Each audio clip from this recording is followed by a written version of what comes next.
حق کیا ہے؟ بے روزگار تو وظیفہ حق، بچہ تو تعلیم حق،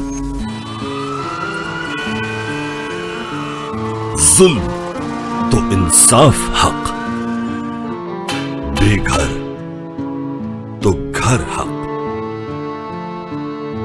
بیمار تو علاج حق۔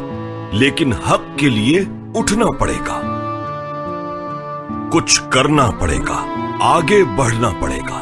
اور جانتے ہو حق کیسے ملے گا؟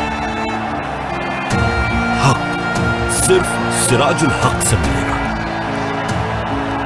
یہی حق ہے، یہی حل، اور حل صرف جماعت اسلامی۔ 8 فروری کو حق لینے کا وقت، تو ووٹ صرف ترازو کا۔